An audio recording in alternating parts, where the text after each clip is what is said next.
Great. Now I have to tune myself in that I'm speaking English because we've been speaking German up to now. Um, Thanks, Thomas, for making time. Since we talked last time, our conversation has echoed in me, and I just had the sense that you're onto something there in terms of the vehicle of a regenerative cooperative. And so thanks so much for making time so soon to have another chat and even to agree to record it so other people can maybe learn something from this conversation too. So welcome. Yeah, thank you for having me. I normally, before we dive into that subject, really enjoy people in the kind of regenerative spirit of working from essence, working from one's unique calling, like what the Sufis say, what's written on the back of your heart. Um, how did you come to do what you're doing, and like what was this journey? Was there anything that switched you on? Yeah, definitely. I would even say I was switched on a lot earlier, even already when I was a child. I had some, let's call it, visions, and but the first like breaking point happened when I was 14 years old, and I read a book about hemp and the history of hemp, and I came to the conclusion: how can mankind put a plant on the ban list? How do we dare? I mean, something that was here a lot or way earlier than we were, and so that was the first crack. And just to add a little thing to that, because even the botanical name, yeah. Cannabis sativa. Sativa means that it is an ancient culture. It's an inheritance of our species to live in symbiosis with that plant. Yeah. In many parts of the world, and it was basically, so even if you go back to the first settlements, fish nets, housings, everything basically connected to that plant. But that's not for me. Basically, it just showed me, take care what you believe. Because basically there is an agenda in the back at some parts, and looking who was involved in getting these things on the blacklist, was the inventor of the first what was it, acrylic yarn, basically DuPont. So all these stories, and that made me, let's call it, a bit more awake. And I think the biggest hit was when I was studying economics in the I think it was the third semester. I had a realization. I realized what the concept of capitalism and economy is, and when I realized that, I had this equation in my mind. When capitalism succeeds and it is at 100, the planet will be at 0, because there is no bidirectionality. There is no giving back. There is no kind of let's call it a future-oriented perspective. It's just basically quarterly, and success is measured by money. And that was my biggest cracking point. And I really had big difficulties to come back into daily life. When my wife accompanied me, and she guided me back into normality, whatever that is. Yeah, let's call it constant normality. So that was my cracking point, and the anchor that saved me was finding about the historical part of co-ops. Mm-hmm. The cooperatives were developed as a vehicle to bring morality and economy under one roof. So that was the birthplace of the co-op. And I thought, oh, wow, there was already 150 years ago, there were people who already were at that point and understood that money isn't the whole driver. And so that was my start into co-ops. And from then, that's more than 20 years ago now, 21 years ago, I dived into all kinds of literature, finding out what was successful, what wasn't, founded my first co-op myself, and did it with a focus on potential unfolding in humans. So the first thing I saw was, okay, we have creatives on this planet, and the creatives in the past used to be important, let's call it in questionnaires. Like the only person in the castle being able to tell the truth to the king was the clown. What's the clown? Yeah. The clown, basically, the Hofnarr. Jester. Yeah. And so the first co-op I founded was meant to unite creatives, to bring creatives together and support them to unfold their potential. And in their different creative projects, mutual support network, or say a bit more. We started, basically, I was looking for the most easy way to start a network-based organization, and therefore we had to design an organization that was able to design a creative product which hasn't been sold yet. So and that was way before anyone was uploading logos or anything to the internet. So the only product we found was textile design. So we started with textile design because the textile design is designing prints, designing all overs or shirt prints, happens before the market. So the people, the designers of the brands, they come and they buy this artwork. Yeah. And we, after 2 years, we've been the second biggest agency in Europe in that field. So it happened very fast because we were reaching out to a lot of people, and we had like, I don't know, around 100 designers. Wow. And we were selling in Paris and in Milan and New York. But the problem is the textile market is totally focused on price. Mm-hmm. So all other add-ons, like we preparing data, preparing things in repeat and everything, saving a lot of time for the producers, was not the focus. The focus was a very as cheap as possible price. Mm-hmm. And that is exactly the contradictory perspective to what we wanted. We wanted a good and a reasonable price that people can do their work properly.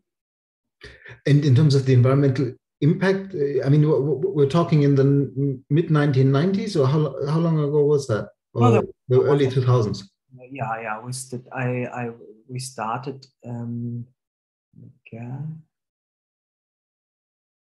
No, it was already like 2007 or something like that. Oh, okay. So, but it was still, so there was like working over the internet together wasn't a big topic yet for people.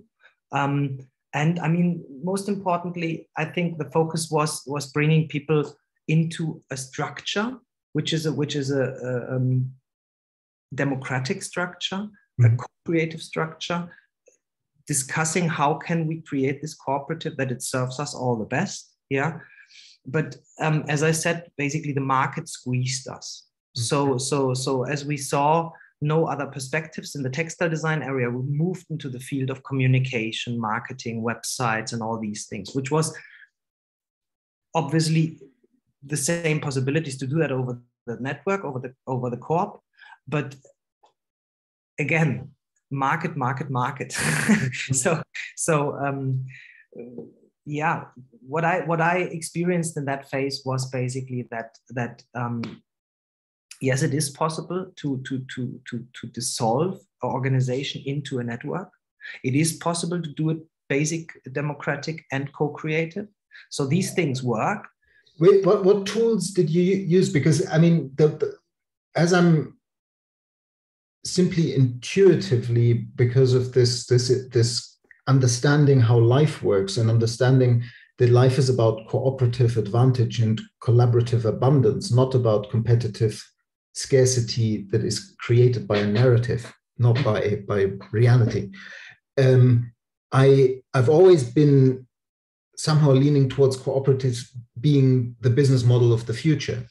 But every time I try to bring that into a conversation with people who are very much working with businesses, the same reply comes. Oh, So difficult to work with cooperatives. You have to talk to so many people. It's much easier to work with businesses. You talk to one person and it gets done. And like they just spend so much time talking to each other and don't get stuff done. That's the cliche negative vision. So how would you pull a network of 100 designers Europe-wide together to do work together in such a short time? And what's the process of agreements and communication?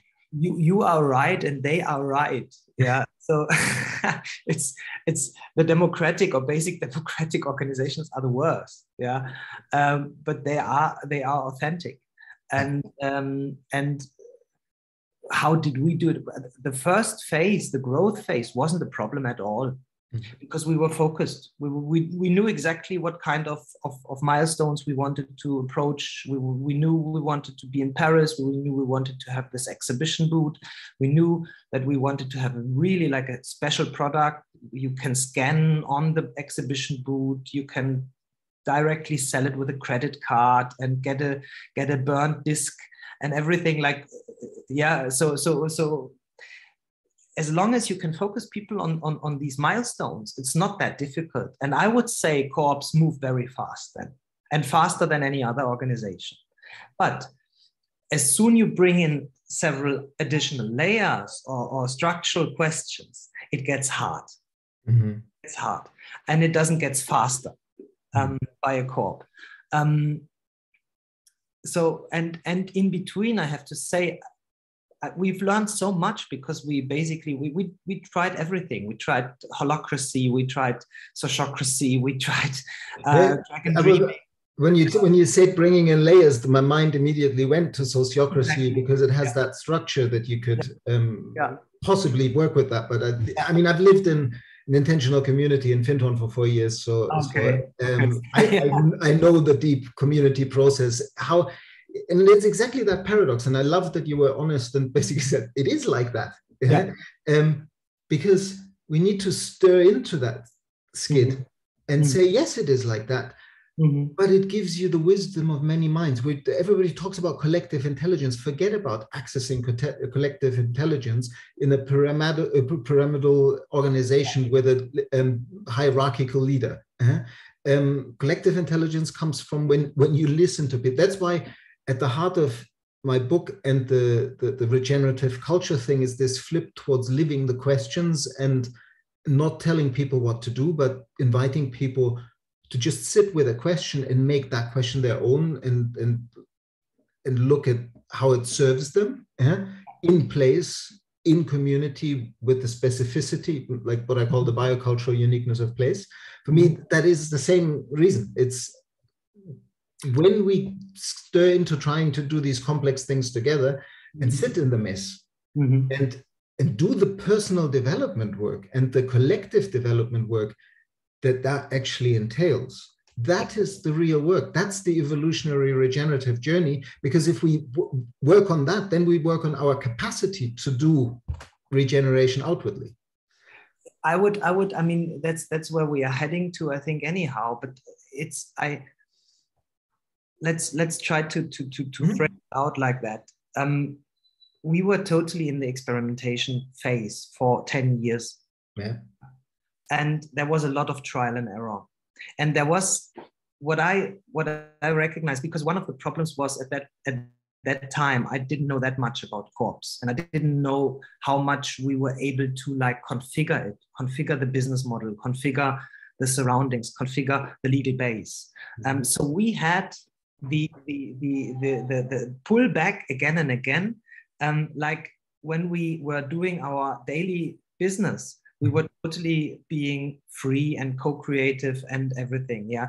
But as soon a problem came up or a customer or something was tricky, yeah, the whole organization switched back into hierarchy and it landed up on my desk. And I had to be the chairman.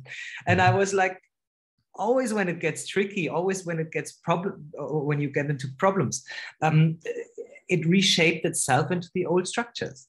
But that was by design. That was by design because we were focused on economic success. The economic success was the only benchmark we were having, and therefore even if you decide to do purposeful things, even if you decide to like support your members and do all that things, as soon you've got an angry customer in the line asking for a refund or anything else, yeah, it's not co-creative. And I think this is showing the ambiguity of like wishing for new structures, but going back into reliable structures as soon you hit a problem. I mean, we just before we recorded now, I have to go there because it is the time that we live in. That's what we're seeing with the response to the invasion of Ukraine. Like everybody's jumping back into Cold War behavior. Like the Russians are the enemy immediately. Yeah. Very little differentiation of where all of this comes from. And yeah, anyway, but let's park that. Sorry. We would park it. It's not a funny topic, but it is a topic that shows exactly that we are still there. We have so many people around the globe, I would say, wishing for a regenerative or alternative future. Yeah, more in peace, more in harmony with the planet. Because the biggest threat we all have, that, and there is no Cold War possible, yeah, is the hot war we are having against our planet. Because this is a fucking hot war for now centuries. Exactly. And of course you can take all these disturbances and say, yeah, and now, but an industry that is producing that much turnover than the weapon industry, yeah, needs to be fed by wars. Yeah. No, I don't even say war. I don't want because I don't want to use the word, but they need markets. And if there is no market, then that's the oldest marketing strategy I know. If you don't have a market, you create it. And that's it. And if we're talking about sums that could buy countries, yeah. So obviously there are always ways to create markets in this field of war technologies. If we as a mankind still want these technologies and want our money to go there, to like, because if you put money into a war industry, you know exactly what's going to come out, a war. I mean, what else? Like no flowers, no forests, nothing. But that's the fundamental shift in awareness that we seem to not be able to make. That because the old pattern is you have to be strong in order to not have to use your weapons. Like it's this story of we have to muscle up, we have to spend all this money precisely because we want peace, is the narrative that was the standoff of the Cold War and that people are going back to. So there is a narrative that people feel like they're defending peace by investing in what Buckminster Fuller called killingry. I mean, he wrote in the 60s about how we needed to shift our technology from killingry to livingry. Otherwise, we're done for. Definitely, and I think coming back to this overcorp, this overcorp idea, or people like, especially in Germany, if you tell them about co-ops, they are like, oof, either that's a very left-wing idea or it's very bureaucratic. So no one. But I find it fun, just very briefly, because there's a linguistic thing that I find maybe it would actually serve the German co-op movement to rebrand itself, but of course it's a co-op movement, so you couldn't get that through so easily. If it wasn't a Genossenschaft anyway, like if they just used the English word, German is full of like Neudeutsch, Anglicisms. It would give them the strength of a growing international cooperative movement, and B, it would disarm, like it sounds more businessy speak to use an English term in Germany, but Genossenschaft for a certain percent, like some of them go, yes, it's a Genossenschaft, but other people on the other end of the spectrum say, Genosse, that sounds like the Communist Manifesto, and I'm not, won't have anything to do with it. And of course, that's both of those extreme ends. Definitely, and the other point is obviously many other countries, it is a lot easier to form co-ops and to drive them. As in Germany, you have to go through this state structures. Yeah, I don't know Verband. What's Verband? It's kind of a union of co-ops of a Yes, certain type. I think that's the best description. there, yes, you can found in Germany. So obviously, and that was my first co-op. For my first co-op, I needed 6 years to get it registered. But have you compared what German with international? Because I think in the international, for example, in the Spanish co-op law, you speak of first order, second order, and third order co-ops. And I'm wondering whether the second order co-ops are kind of Verband of, because I mean, for example, almond industry in Mallorca, there are a number of co-ops that work with almonds, and they're connected to a bigger co-op that sits in Tarragona on the mainland that has the regional almond growing co-ops under its umbrella. And then above that is a national co-op of all the national almond growers. Yeah, but that is more connected with the scales. Mm-hmm. That's not it's not the same like in Germany. In Germany, you'd like really have to go through this approving process. Mm-hmm. Just if in Germany, you can just found a co-op after going through this approval process from this top organizations. Mm-hmm. That makes it a bit more tricky, and that's one of the biggest bureaucratic mistakes I see is the copy and paste mistake. Mm-hmm. Always using things from the past to create, let's call it a pre-structured future, which mm-hmm. is directly connected to the past. That was my experience in the co-op field for many years, and it still is. Like Germany is one of the most co-op fueled countries with 20 million members. We have 20 million co-op members in Germany, but the awareness for what does it mean to be a member, what does it mean to co-create an organization on that base is just not there. Because even among the members. Yeah. Mm-hmm. Because people are just, basically, they just buy the membership as a side product of being a bank customer. So like from the 20 million members, 18 million do not even really identify with being a member in a co-op. So it's just a side effect. And that is, again, and you can call it an educational field, because basically people do not expect anything. It's like, okay, I've got this membership because I'm a customer there and I get a little bit of discount, but that's it. Yeah. Mm. It's not an invitation. So parking things on this non-functional and non-constructive area or surface leaves people with this having in mind, co-op is just, Genossenschaft is just, something bureaucratic, and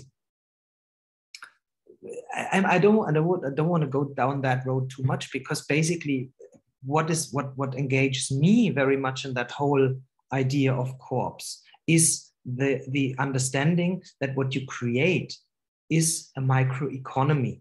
You create, let's call it a space where a community sets the rules for itself. Mm. And a space where a community can orientate towards the focus and targets they are looking for. Yeah. And that's what I basically, that what brought me on to that journey, to say, okay, how can we bring in new orientational aspects into this community, into these microeconomies, so we can decide with these communities, how do we want to describe success? How do we want to describe how we trade between each others? How do we want to describe the effects of us doing this work?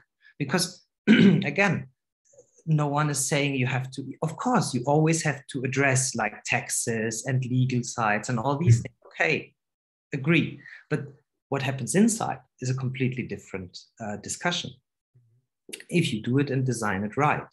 And I think this hasn't been done, because if you do, again, not copy and paste, always the past into the future, you will never be able to go new ways. One thought that comes to mind is that you might really enjoy a conversation with a friend and kind of elder of mine from days at Findhorn, Alex Walker.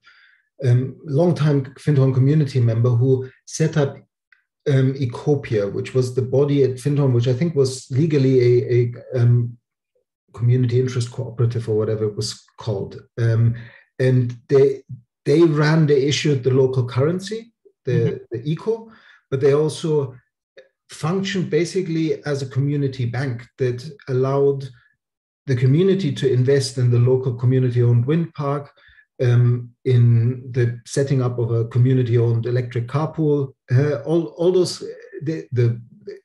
when the separate business, which was the community-supported agriculture system in the area, had problems, they invested in them as a community, and it might be, they also co-created a co-housing for community members out of that body, and then they're often spinning off new enterprises out of that. It might be of interest to learn from that experience, because that was basically exactly what you're saying, like a microeconomy that set its rules based on the value, the shared values that somehow came through the proximity to the Findhorn Foundation and their core teaching, which is like basically lovers work in action, and listening to the inner voice and the co-creation with nature. It's three keynotes that just brought over 1,000 families to live in that area and somehow collaborate. No, definitely. I mean, my co-op journey is now 20 years, but it is, as I said, I spent a long time not knowing how colorful the co-op can be. So I dived into what it is nowadays, and I dived into how they basically keep it preserved in this way.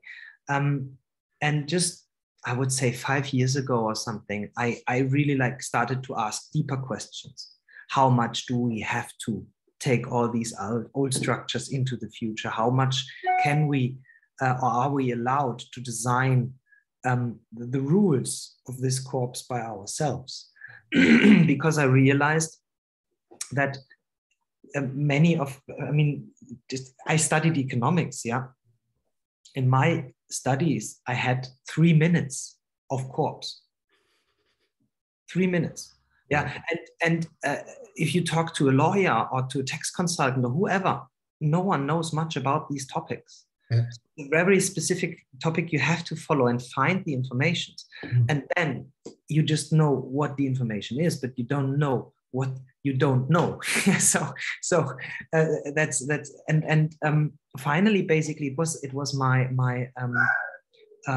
going into science 3-4 years ago, into social science, to like having a job for asking into the depth, for asking what is possible, what might be possible if we get things out of our way that has been that have been done like again and again and again, but no one ever questioned it.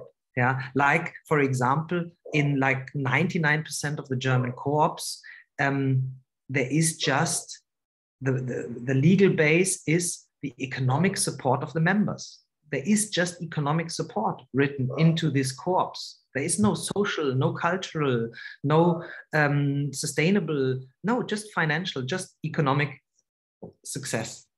Do you know whether anybody, like mentioning social science research, do you know whether anybody has put a master's student or a PhD student onto looking at exactly that over time to see when in time did they stop having social and ecological? Because from what you're saying, that if the roots lay in bringing moral and economic spheres together, then those early cooperatives would have had very clear statutes around what they considered moral, which might have been very religious at the time, but it almost certainly had social and ecological components as well. Can we shortly pause? Because sure. Yeah. Let me just pause the recording. The postman and the dog. Happens. I don't have a dog, but the postman, yes. So where were we? Yeah, the basically the, let's call it the designability maybe we can call it designability of these small factors. Like we were the economic base. Did you, when you said you went in, did you actually do you look at the scientific literature of social science on this, or did you actually put on the hat of the social scientist in order to be able to ask the questions you wanted to ask? I worked as a scientist for 3 years, in 2 science projects. One was the project called CODA, Kommunale Daseinsvorsorgegenossenschaft, which basically means a co-op for basic supplies or for basic existential safety is the frame. And the second project was a digital platform for elderly, keeping communities together based on a co-op as well. So these, one basically from the side of the co-op, of creating a co-op and business models for it. And the second on the question of how can we update the idea of co-ops for bringing more topics into it, for creating existential safety in the living communities. Would kommunale Daseinsgenossenschaft, I mean, the communal almost being cooperative would be the direct English translation. Is that about creating cooperative structures that would take the role of health insurance, pension insurance, care insurance? You're going into the very strategic fields now. Yes, so the answer is yes, but you have to start with the basic needs in the local community, which is energy, housing, elder care, childcare, education, mobility. So all the basic tasks. Some would say the reasons we are paying taxes. Yeah. Because usually the state should take care of these issues. But as more and more people do just not believe that the state's going to do a good job within the next upcoming years, more and more people. So basically, but it was just the question of our scientific work was, are citizens willing to set up these kind of infrastructures? And the second questions are, and the second question was, are the communities, like the cities, willing and able to support the citizens to doing so? So basically, one question was, do people want to do it? Second question was, is the state allowing it?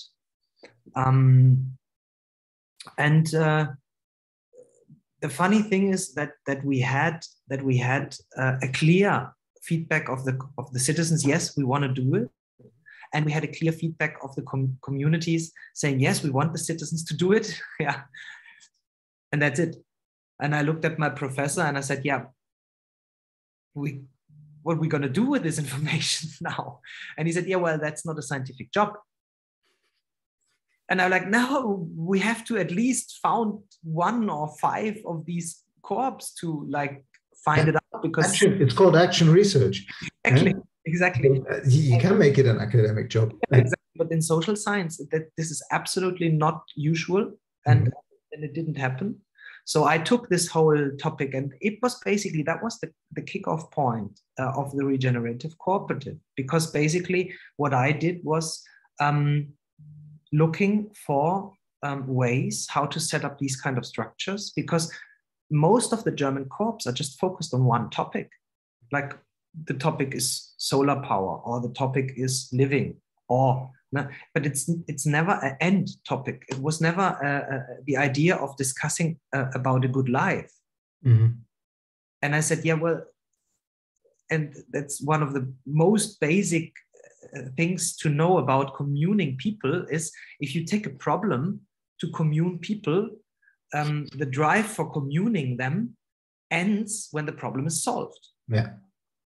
And therefore it's never good to commune people around just one problem. So you just gave a wonderful additional reason or facet of the fundamental shift in working regeneratively from problem solving solutioneering to collaborative capacity building around manifesting the potential of everybody and the place. Mm-hmm. And that's basically what the driver behind a proper cooperative is. Yeah, that's absolutely how I understand it. That's why I think 7 years or 6 years ago, I wrote an article about the Cooperatives Renaissance, mm-hmm. because basically what I see is it's like, let's call it my personal big quotation is saying industrialization needed people to be separated. A separated person is a better consumer. Mm-hmm. Yeah. So from an industrial view, it makes complete sense to split up people more and more and more. And it even reached deeply into the family structures already, like for ages now. And we can see the results in many layers where people have lived together. Let's call it at least 2, mostly 3 generations in one house. That's just mostly not happening anywhere in the world anymore. Yeah. Just in the poor countries, and we call it poor countries. Emotionally, I would call them the rich countries. Yeah. That's another story. You are 100% right. I mean, for me, and that's what I learned about my first co-op as well. Never commune people around problem solutions. First of all, you manifest the problem even more because you create the picture of the problem, and you are embodying it. Yeah, so there's no sense in that. And more important, bringing people together to act is a very creative and a very appreciative way.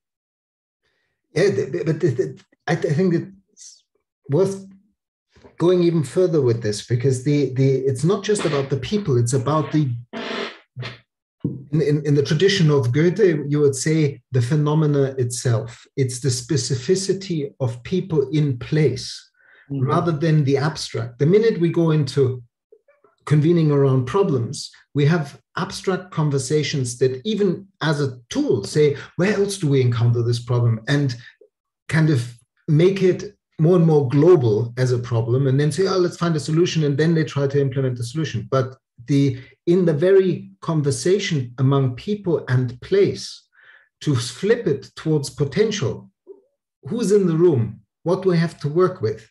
Who are we here? What's our capacity individually and collectively to make this place flourish, and in that process flourish ourselves? That's the deep conversation, I think.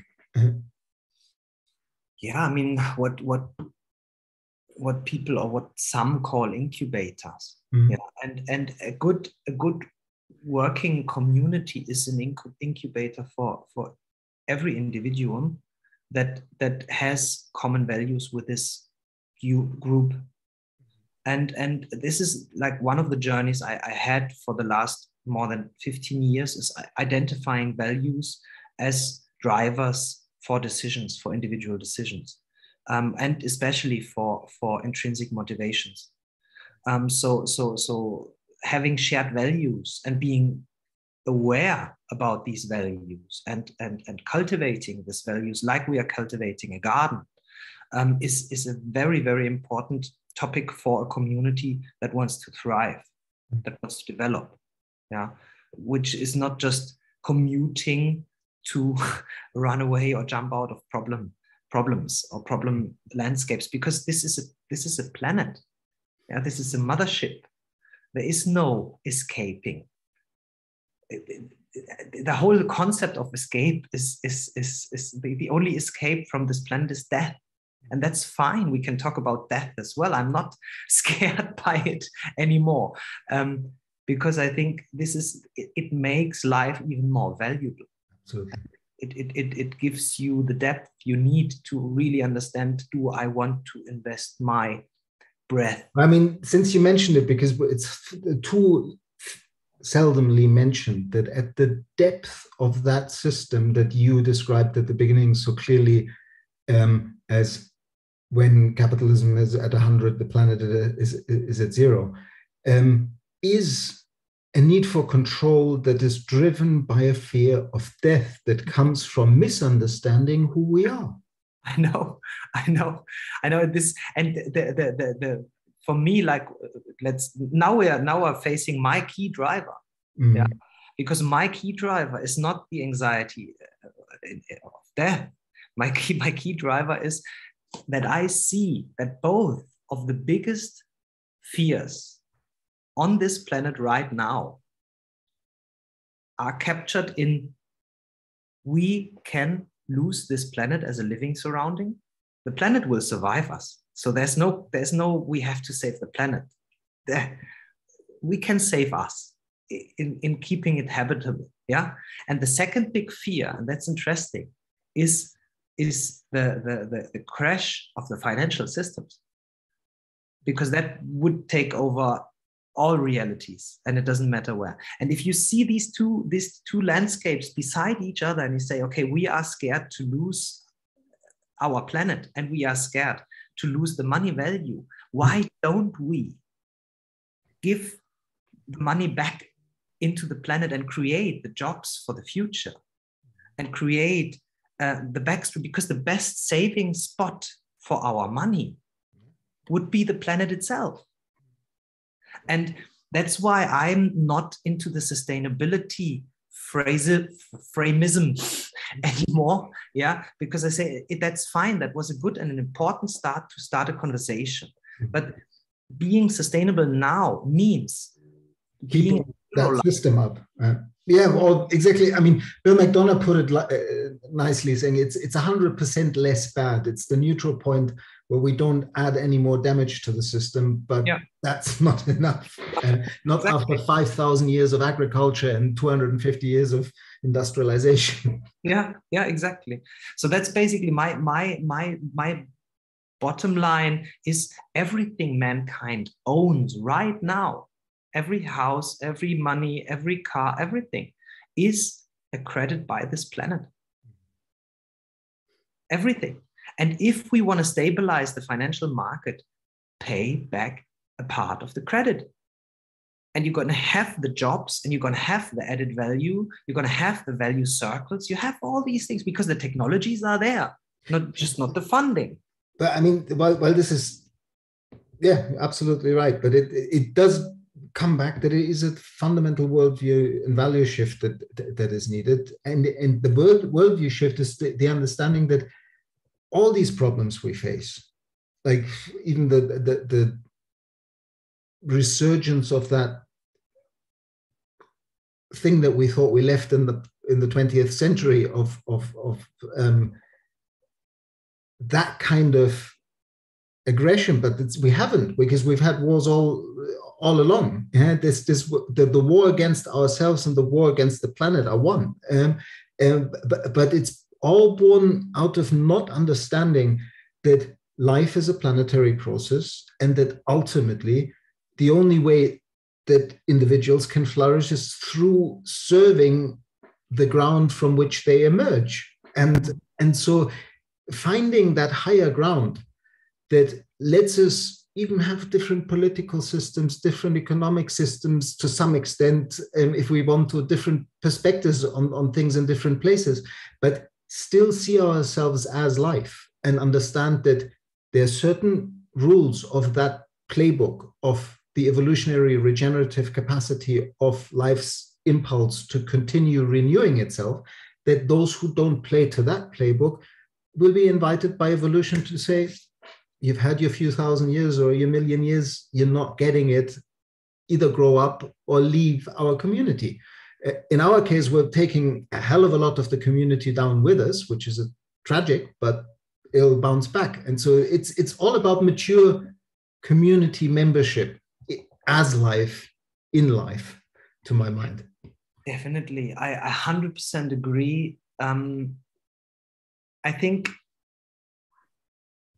coming back to the dividing process of industrialism, yeah, breaking humans down into functions, saying, because this is the end line. The robots are taking over.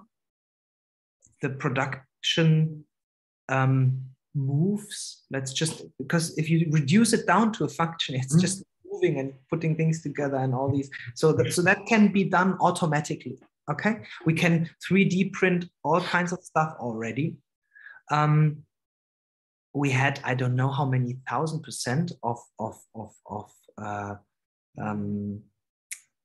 efficiency and automation over the last not even 50 years. But we don't have a concept to give humans valuable surroundings where they still can act as humans. Yeah, handcraft. If you look back 100, 200 years and you look how they were building houses, you will look back how they were building cabinets and tables and chairs, how long these things were lasting, how appreciative it was to cut wood, because you really, like 100 years ago, you had to be very clear how you cut the wood, because it's a lot of work, and all these things.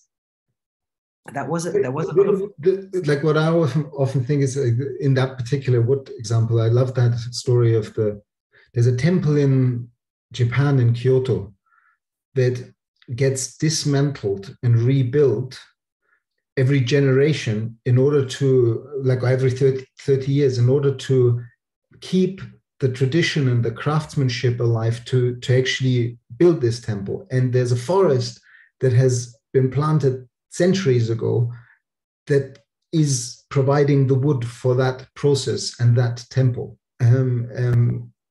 And you find that in a lot of English country estates, even when they build the really large kind of halls with the big beams, they normally also somewhere on the estate planted the trees to replace those beams. So it's not that long ago that we didn't think in those terms. And also the unique expression of culture and the new unique conditions of place through that kind of craftsmanship, that what materials did they use where, and like what forms, and there are these treasures all around. There's a guy called John Christopher Lawden in Great Britain, who around between the late 1800s and the early 1900s created a whole journal of sketches of regional differences among fences and doors and hinges and barns, and in order to capture all of this. Yeah, I think this is because this is like true appreciation of natural materials, and having that is being more part of nature. Actually it starts with saying the nature. Exactly. Yeah, already totally convenient to say this is the nature, and that is me. It's like, no. In English, the funny thing is that you would never put an article in front of nature speaking English properly, but of course in most other languages people put articles, and I first noticed this in Japan very much, where they're very, like, they even have a recognized phobia of people are afraid of having leaves fall onto them, like other people are afraid of spiders. And of course they're very much like the nature as other, despite the fact that Shinto is a nature spirituality, like the deeper roots are all about nature connection.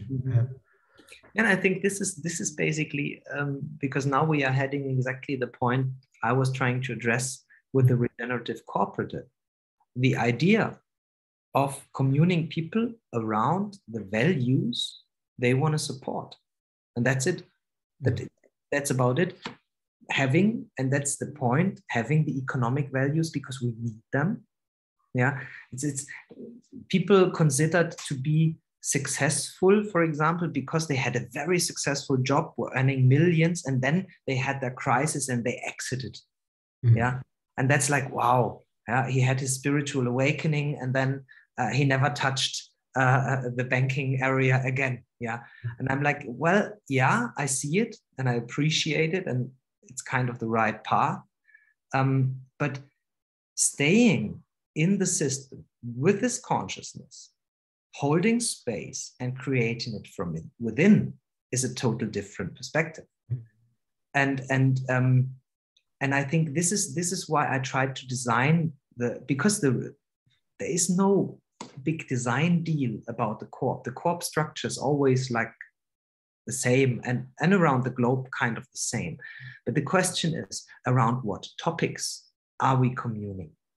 What are our core values we are following with this project?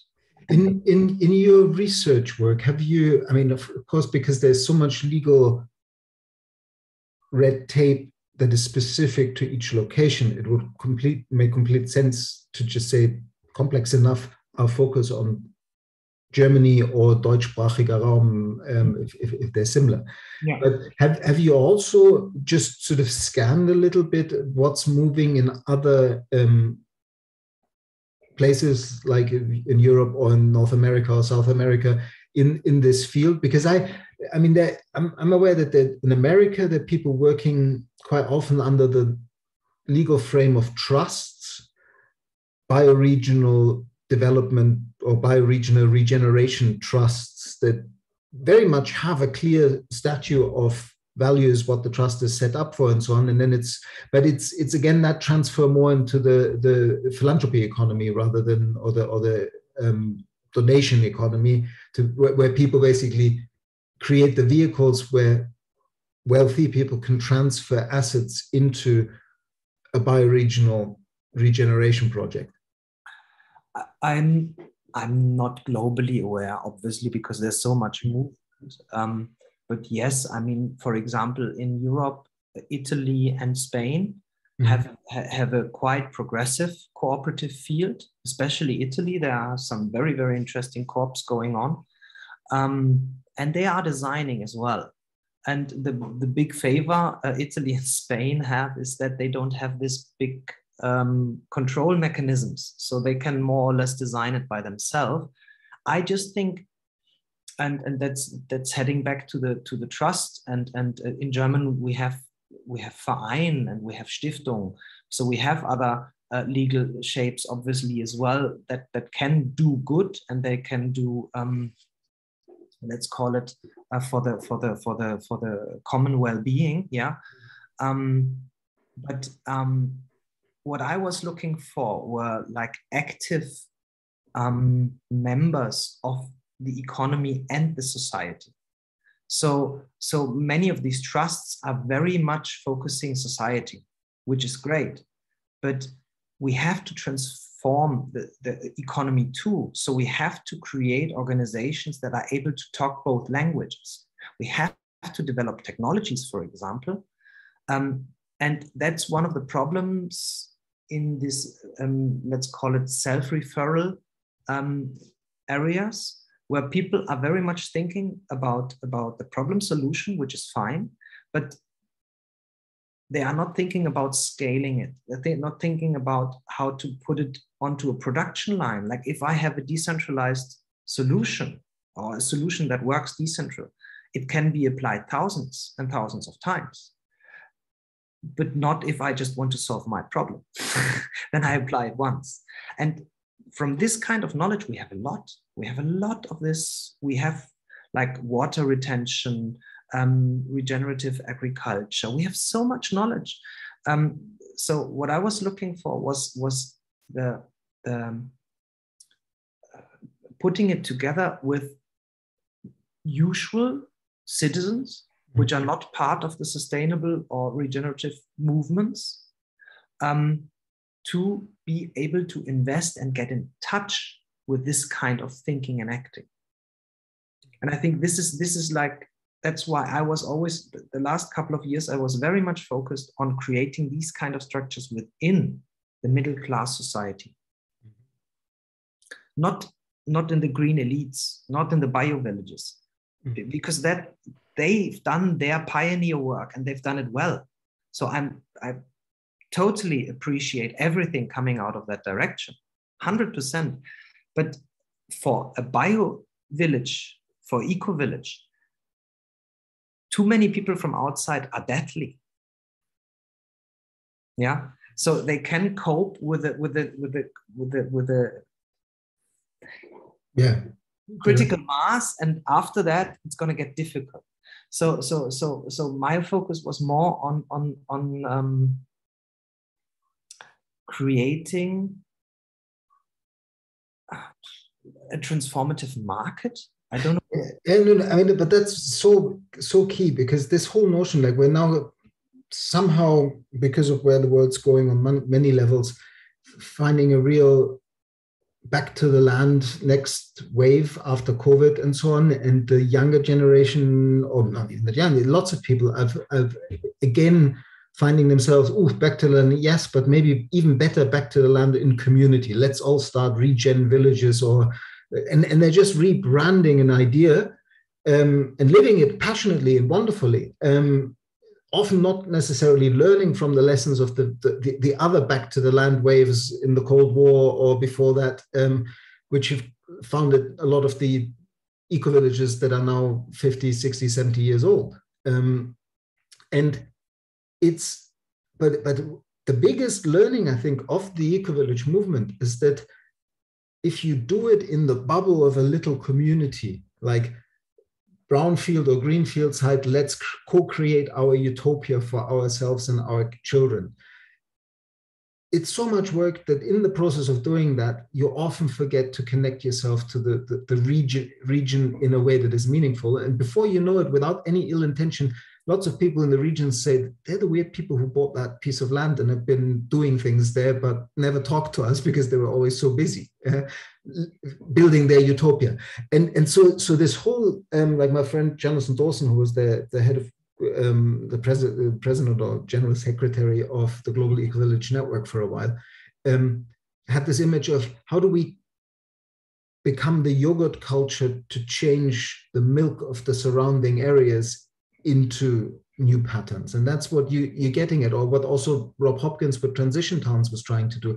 Take that construct of a new way of living together into real communities, but it was still too alternative in the sense of it didn't really go mainstream. And but creating the market within which those people in a region that are already switched on, that everything I do with every time I move €1 actually shapes the future. And here's a network that is enabling me to shape the future in the direction I want to, rather than by default, just because it's convenient, shaping a future that is defuturing. I think I would like to mix this perspective, because it's a very rich perspective you're giving. With see the different layers of investment. Mm-hmm. Yeah, for a private person, it might be a high investment of €5,000. Yeah, for organizational investment, it might be a high investment of €100,000. For an institutional investment, 10 million are just about the way they enter. Yeah. Now, if you look who is creating realities on this planet, yeah, mm-hmm. and if you look, is there a market? Is there a product they can buy in to support the change of the society? And on the layer of the institutional investments, there is no product. All above 10, 50 million maybe, yeah, floating oxygen production, whatever. Yeah, so some products are there, but it's I think seeing that the financial market has its own rules and understanding it, and starting to design something to offer and not being afraid of making yourself some dirty hands, because the money is captured in these structures. And all this money, now we're back to the metaphor from the beginning. Yeah? All that money we took from this planet. It's all the livability of our planet, which has been taken over the last hundreds of years. And now this money is in this financial bubble and plays around with products and derivatives and all that stuff. Like, I would say 99.9% of humanity don't even have any idea what happens within that. Yeah. So we're trading 5 times as much grain or corn. Like, no one gets it. Yeah. And now what I've saw like already years ago was that the transformational market needs to be bigger than the existing industries. So the transformational market needs to be able to digest these structures as they are now. But what we don't want is even more concentrated power, because we've seen that this is not working for, like, call it the citizen. Yeah. So how can we set up a structure that is big enough to digest the old industries without concentrating power to few? And the answer is here for years. It's the connected small cells. We are. Everyone is. Like this. So designing the new economy means to be able to design it in a cooperative, not cooperative, don't take that cooperative word, in a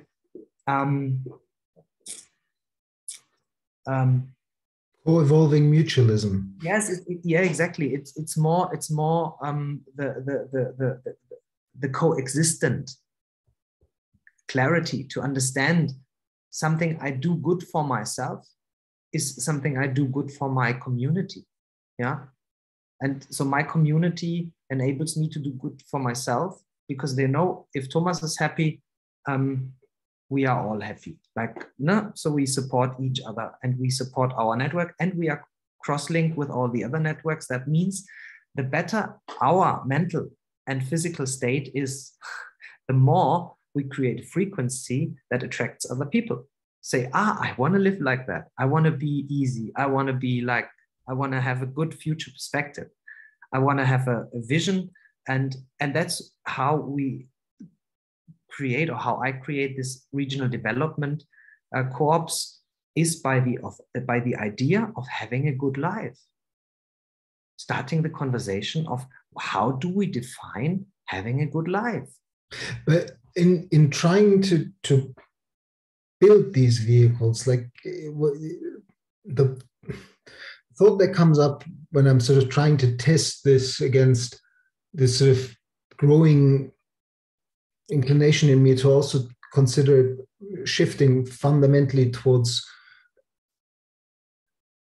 more regional work and in the real economy. And for me, like, it is actually through syntropic agroforestry or something, setting up a co-op that would produce food, but also show people how to produce food in ways that regenerate the soils of Mallorca and actually allow people to make more with to do more with their land, both economically, but also ecologically and socially, and make it a vehicle of reconnection that then also fundamentally changes worldview and culture. And that's the sort of dream I'm beginning to have. But I sense that in the transition of trying to get people into working together on such a cooperative, most people would have to dance in two worlds. They couldn't give themselves fully into such a project, because they'd also be still trying to feed their family within the market economy in other ways. And no, I sorry to interrupt you there. This is where I don't agree. If the business model is not paying the loan, if the business model is not paying the wage for someone, it's not a good business model. Exactly, then something, yeah. That's how economy works. You can't, because I've done that for many years now. I've financed my work with professional work I've done on as a consultant or whatever. Yeah, I earned my money and then I invested my money in doing sustainable stuff. That's everyone. Like I know so many who've done these double, triple, quadruple jobs over the last years, which is okay, but that's not the future, and that's not a nice invitation for anyone neither. Because saying, yeah, just drive out both of your legs and you might be able to get a living from it. No, then the business model isn't right. Then you have to combine, for example, the production of vegetables, maybe with the production of fish. And I don't want to just say production of fish, because fish is like animal. My second PhD supervisor was John Todd, who invented what he called living machines and high intensity ecosystems of production, which always included fish and mushroom production, chicken culture, all that. Exactly. Like and you can, and now you have other decentralized technologies you can use as well. You can produce fertilizer. You can produce solar power or energy in any kinds. So we have decentralized technologies, and you have to put them together until a business case is working and the business case is attractive, and that's the point for people to invest in. Because what we want to get the money out of this death, self-referred financial market bubble creating bullshit around the globe. And that's exactly where we've been earlier. What is the idea of a war industry? A war industry needs war, because otherwise there's no point in producing all that shit called weapons. Yeah. And the other idea is if we can invite people, because there are people around the globe that are not willing to make the transformation. They are not willing, that they want to keep their safe job, but they know exactly that the transformation needs to happen. So maybe they invest a part of their money into the people who want to do the transformation. This was a thought that I had in mind in terms of the structure of such an enterprise. Is there a distinction between active and supportive or investing members in a cooperative? Like, is it possible to create a smaller group of people who actively regenerate 10, 15 hectares that have been either leased over long periods of time or bought by money of a larger group of people who say, we believe in these 10 people doing the job on the ground, we've invested in this cooperative, and we have some sort of on key issues, some sort of voting right, but the daily running has a different level of voting rights, or like people don't have to be involved in the day-to-day. They can just put their money in and get a kind of report and invitation of feedback every now and then. Yeah, and this is now the perfect moment to start that conversation, because the money market is collapsing. It is collapsing, and that's clear, because we printed in the last 2 years, we printed more money than in the 20 years before. But now, and this is exactly the point, we have two scenarios. We have plenty of more, millions of scenarios, but I see just two I want to focus now. Is either we accept in losing the money value, like, okay, well, it's an inflation that's going to happen. Bum, we're going to see it in Germany with the fuel prices right now. Or how can we save that money by investing it now into technologies, into like infrastructures that can produce value where people are living, because these decentralized technologies are not implemented yet. Well, but this is now, as the cart house is really beginning to tumble, and one feels that we're pulling the cards on the lower layer of the cart house out at the moment. Without wanting to give energy to a sort of doom mindset, because that doesn't serve. There is a question of, is there still enough time for this transfer to new infrastructures to be built in bioregions all around the world on that money. But on the other hand, it doesn't take that long. It takes 2 or 3 years, and it won't take, like, it might take 5 or 10 years for the whole car house to be on the ground. Just take the example of COVID. Yeah. You know, the only really like positive aspect I see in the scenario was seeing how fast we were able to adapt. Mm. And I am sorry, but it wasn't as dangerous as the collapse of our ecosystems. Mm. Not by far, not as but obviously a lot closer to people. Yeah, I could not sneeze you the world's end into the face. Yeah, Mm. but I think there is a resonance in people already. They already understand that these kind of structures are not serving us anymore. And I don't want to go down the political road. I don't want to go down the lobbyism road. It's okay. It has done its job. It's I mean, it's again a Biocultural quote. It's like there's no point in fighting the existing system. Build the new system that makes the old system obsolete, and that's the path that you've. So I'm totally in peace with everything what is, and you asking me, is there enough time? I definitely say yes. Otherwise, we would have done it already. So if the pain is not high enough, no one's going to change his behavior. As simple as this. The humans are not the most engaged species when they are saturated and safe and warm. Yeah.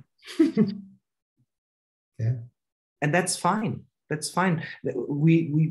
That's an old mode. When we have eaten and we're not frightened by any other animal wanting to eat us up, and that was the place where we stayed at the fire.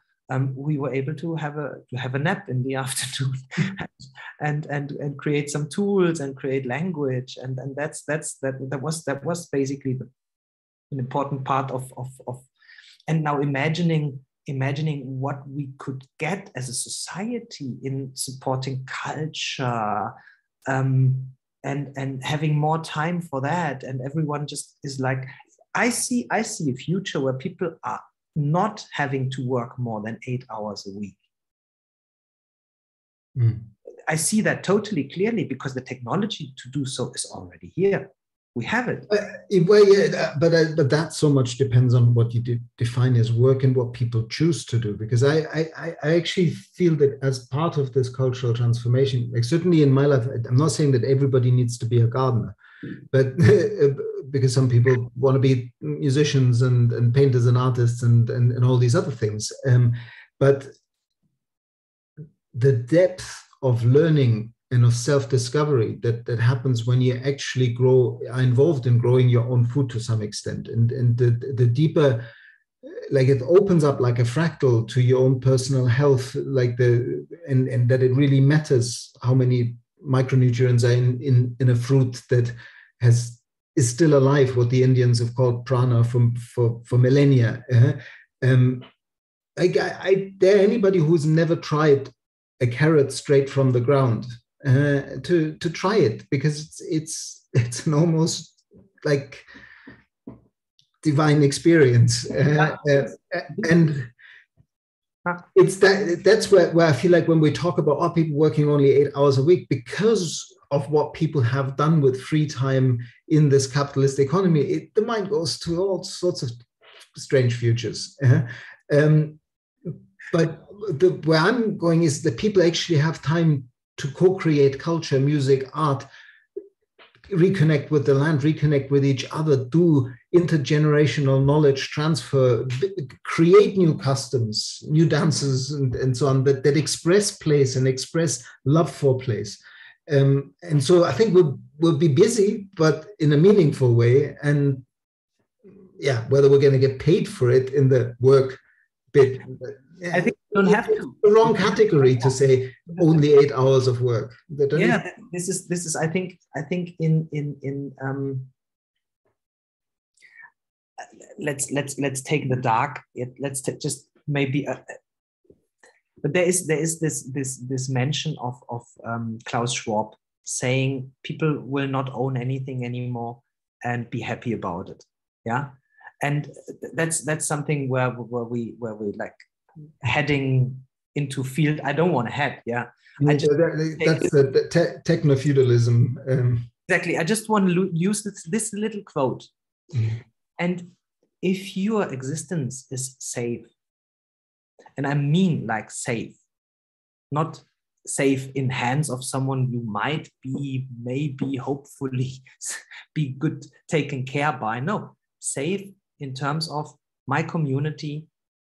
I'm completely independent from any energies around, energy sources or food sources around the globe. I have my safe space. Yeah. That changes and shifts things in humans on a very, very profound level. Yeah. Just checking that, like that, I hear you, because but isn't that an illusion? No. That's my definition of existential health. But I'm just like, because I've seen this so much in the eco-village movement, this dream of the self-sufficiency bubble, that if we just all come together in this new spirit, we will create this wonderful and we'll all be safe. But that's what you were saying, like these kind of bubbles don't cope with pressure from the outside. They have to have very strong boundaries about who's in and who's out as things deteriorate around them, and people say in that bubble they're still eating, they're still living a meaningful life.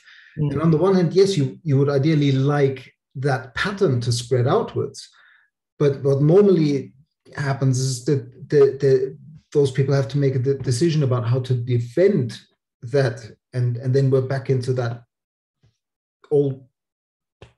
Yeah, no, I totally. Yeah, I actually appreciate us being exactly at that point here now, because this is like a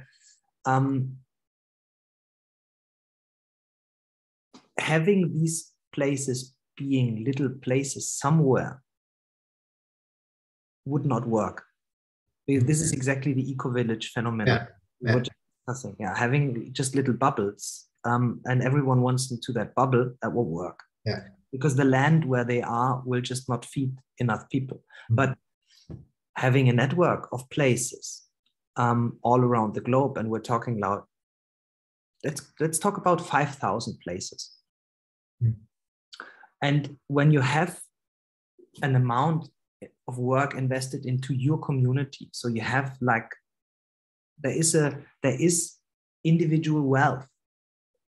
You own that, but it is still in your corp, and your corp can work with that money. And if it gets a return on invest, you get a part of that return on invest, and you can spend that somewhere in Ecuador or in any of the other 5,000 places. You could be there, you could learn things, you could thrive, you could meet people to love, you could whatever.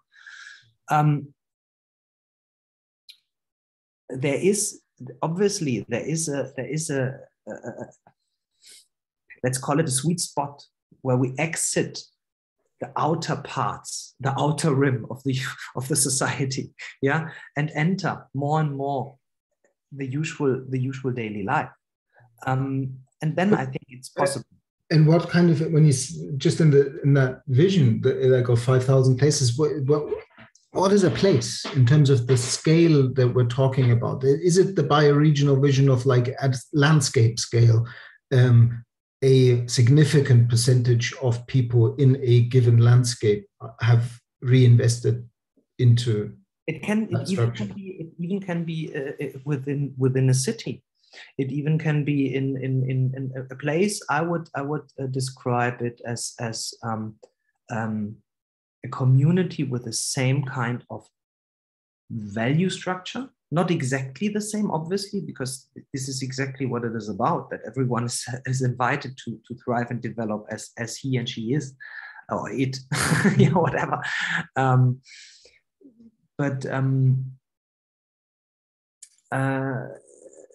I would call it how would I call it? Basically, this space is for me just economically, valuably, it's like individually, educationally, aligned and awake and but with with individual expressions, like every individual of us is. Like I wouldn't break it down to an economic structure. The economic structure is just the financial logic. It's just to understand you better. Like, is this not decentralized? Well, the decentralized definitely, but to what extent is co-locality within the wider? Like when you talk about place is a sort of regional container within which people who join this cooperative might be living 10, 15, 20 minutes apart or even an hour and a half apart in terms of the stretch of the region. Yeah. But they are aware of each other as a mutual support network. They're aware of how their consumer choices in daily business of where do I buy my eggs, my milk, my things, how can I, in the daily choices I make, support others that are in my network producing this within the region. And I know that if I go to them, they're actually producing it within the same value set. Otherwise, they wouldn't be a member of this community. That's exactly it. And childcare and doctors and you name it. Exactly. And having there's the permaculture hotspot. There is the educational hotspot for youngsters and I think or another important part to it is look, I mean, we are having these conversations above Zoom, above computers, above the internet, and understanding that there is still a need for industrial structures. Mm-hmm. Are there and they're gonna need to be maintained. It makes absolute sense that you create a product in mass production when you do it right and when you can use it. And there is no okay, there's a fair phone, but there's no fair laptop yet. Yeah, all these things show exactly. It's a fairy tale to say we can set up just eco villages and all these. We need a global industry and we need hyperlocal logics of added value circles. And combining these layers together is creating the sweet spot of a future scenario that works for everyone. And there is no point in this is the right and that is wrong. Yeah. That doesn't help. I think making it understandable for people that, for example, this decentralized technologies and the idea of living communities is not undermining and not attacking their status quo. Yeah. Because I don't want them to think that. Yeah, I want them to understand that there is a need in humans to find others, to connect, to I think we would definitely we could definitely use old family values. Yeah, we could definitely use old village values. We could definitely use handcrafts. But there's no point if IKEA is selling the cabinet for, I don't know, 200 euros, and the carpenter from your village says, okay, I need 3,000 to build you one. Yeah. And you're like, well, I've got two childs. I cannot afford 3,000 for a cabinet. Maybe I just don't need a cabinet then. You holding up my hand, that's a dilemma I just lived, and I did go to IKEA in the end because, sorry, the prices were so far out that I was like, no, wait a minute, I can plant an entire food forest for the difference of having a bunch of IKEA furniture or having a cabinet made that wasn't even like the kind of crafts cabinet that I would ideally like, and that would have been even more expensive. And I think as long as we still have this consume dilemma, as long we see that there is still potential to be unfolded, and thinking this transformation idea, this societal transformation idea as a technology idea is what I've done over the last 15 years. Because I always thought, wow, if we develop a technology, what is the definition of technology? It's just basically parts of the process that can be added together and lead to a result you wanna have. Yeah. So this is the moment to create societal transformation technologies. And maybe in terms of the time we've got left, we need to continue this, but I also I've got another call and so on. To what extent, because you've just done in our last call, you explained to me that because of this setting up issue in Germany of cooperatives, where you have to go to the union of cooperatives first, and they have to give you the stamp, and then the government waves you through. So the government, last time you said that the government puts the role of regulator onto these unions, and so they tend to not want to rock the boat, and anything that doesn't fit, they just say no to. And you did that detour over the legal system and have actually got this regenerative cooperative form now created in Germany. What's the next step on that concrete project for you? Well, what we are doing is applying the business model onto different projects now. So we founded Hofgut. We just last week we got the green light from the bank to buy the place. That's a 2.5-3 million euro project. We already I already helped the foundation of a school, a free school. I'm talking with around about 20 projects right now, all kinds of like stages. Yeah, some are buying places, others are creating something within a village. So basically, for me, it's just application. Do you have a regional ring around that? Is your regenerative is a Germany-wide cooperative now that people who want to join this kind of network? So what I'm doing right now with my team, we are a group of people who are setting up an incubator, basically. So what we are doing is we are creating a regenerative design smith to bring together technologies. What we're doing is like I'm collecting technologies for, I don't know, many years now, looking what works, what doesn't. Yeah. There are some big spots. So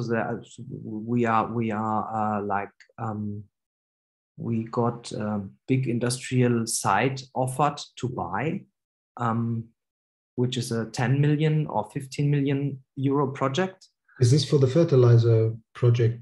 The fertilizer will be part of it, but mostly we are planning to create a decentralized technology center, which is obviously like eco-industrial system as well, like in terms of, basically what I'm trying is to shift these technologies into serial or even mass production. Yeah.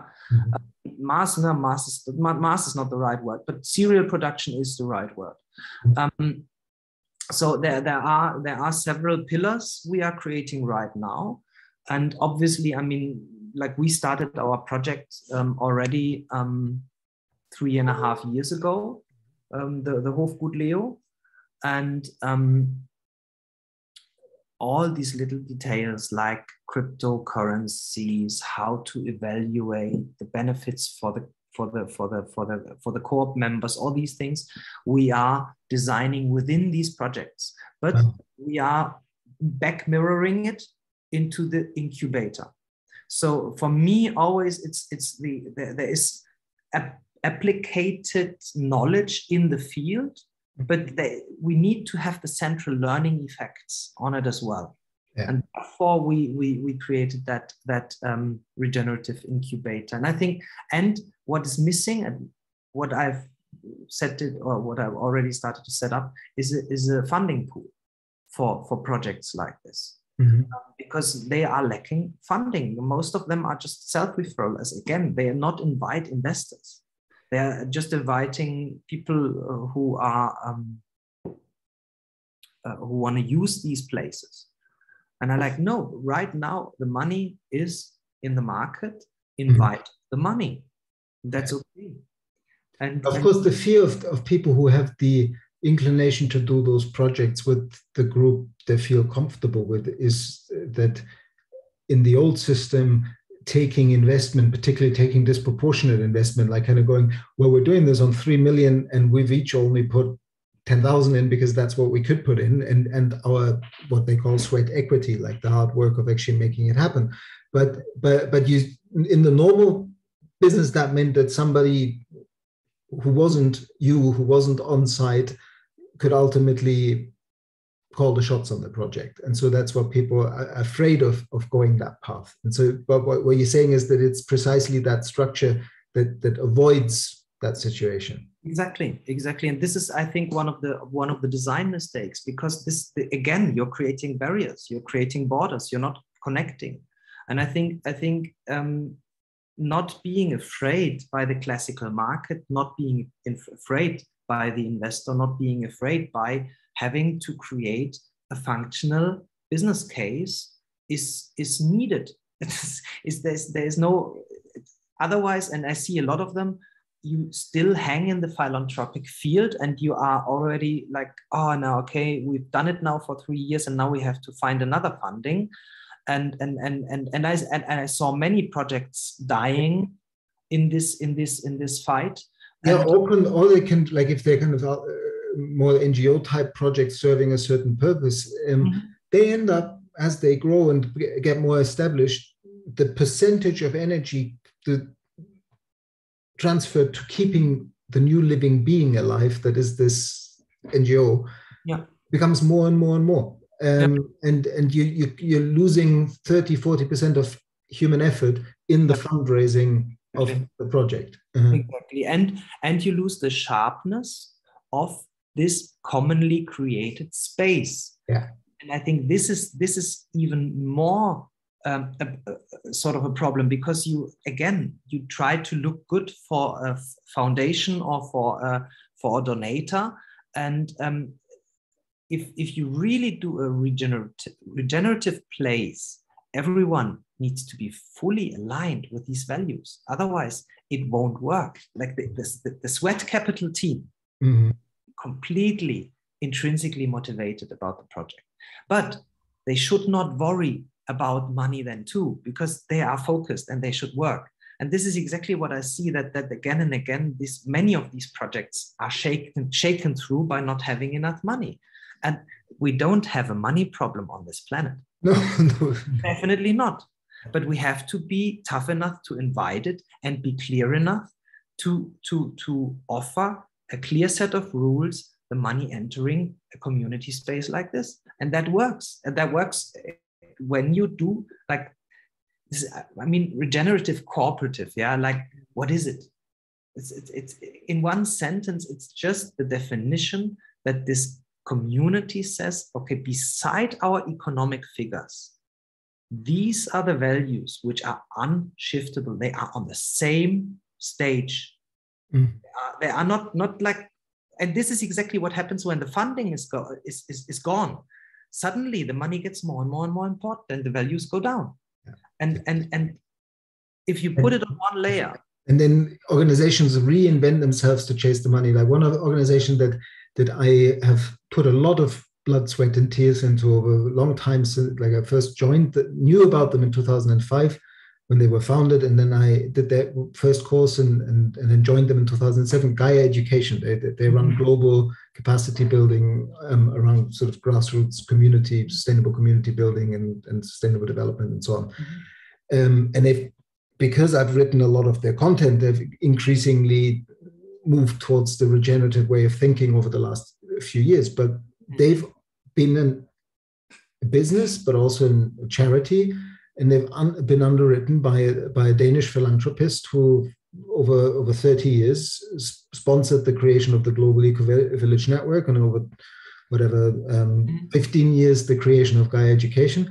And he's in his 80s, and he's saying, sorry, like maybe another 2 years, and then we always said it's not going to be forever, this drip feed of what you're getting used to just have kind of running costs bankrolled, so any profits just get reinvested to do a few more programs. That's how the organization ran. And in the minute that writing was on the wall, the organization got all different and chasing a perceived market, often not even with the real research into it. And so, we need to do SDG courses in Africa. It's like, that's not our core capacity and strength. Like, what are you talking about? But anyway, like, just as an example, and that's what I mean. Like, the philanthropic market is a non-touching market. If you take the cooperative market and you give your money into this co-op, it's still your money. You still own it. You're still in touch with this money, and the money creates revenue. And you can take the revenue out, or you can leave the revenue within the co-op, but you are connected. And that's the exact difference. And I want people to stay connected with their money, as then they are connected with the projects and the outcomes as well. And they can identify with it, even not putting sweat and tears into it. And this is so we can take a lot more people onto that journey, into that, and they can identify with the hard work of pioneers which are doing the work. And I think this is what we have to crack up. We have to crack up the idea of being able to do that all self-sufficient. Why? Why? Because there's so much taken out of the planet already.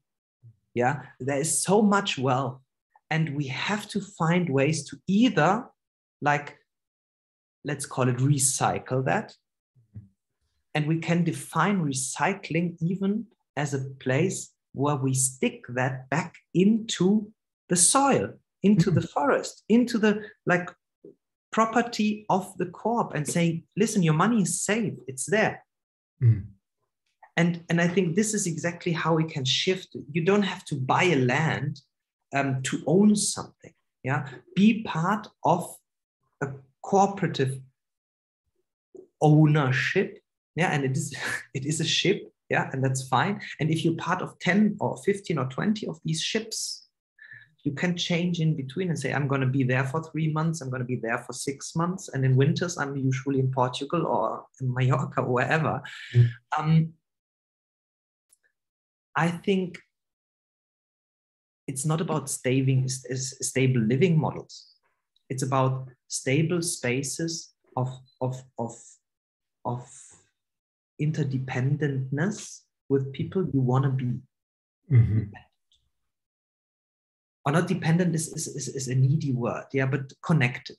Yeah, well, I mean, I think Thich Hann's wonderful word of true interbeing, conscious interbeing. Yeah. Because we are anyway, we are connected anyway, we are dependent anyway with everybody, all of life. But it's the conscious interbeing, to be aware of how we can either co-create syntropy and flourish, or we can create dystopy. Absolutely. This is basically that's for me that's like a kind of the quintessence of what I wanted to do with the regenerative cooperative, or with the idea behind it is to create a co-creative new economy where people can be passively part of and grow slowly into it. Wow, this has been I knew that that's why this conversation was working in me. This is just the beginning, the second installment of a longer conversation. I would love to also, if you ever come to Mallorca, let's go for a walk in the mountains and see how this could land here, because that's definitely where my growing itch somehow is.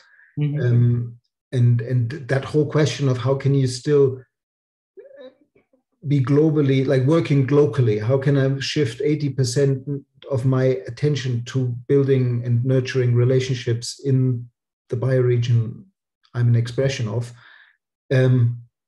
but also build that cosmopolitan connection to other places where people are doing the same? And I feel like you're onto something of building that structure. And I also wonder whether there are other people in California and South America that are also working on this. And for example, my friend Claudian Dobosch, who works, you know, Claudian, with Tierra Libre.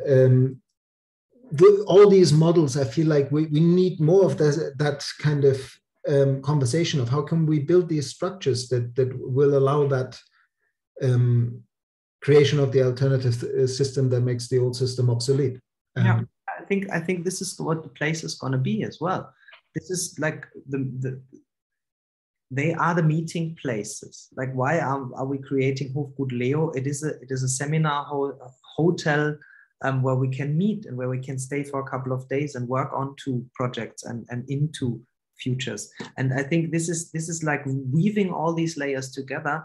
But it needs, again, and this is maybe my job, I don't know, I consider it my job right now to create functional business models that carry this kind of transformation. Because as I said, there is a lot of money. The money is not the problem, but it needs to be intentionally very clear that it goes into something like this. And then it can hover and lift the frequency of people giving that money.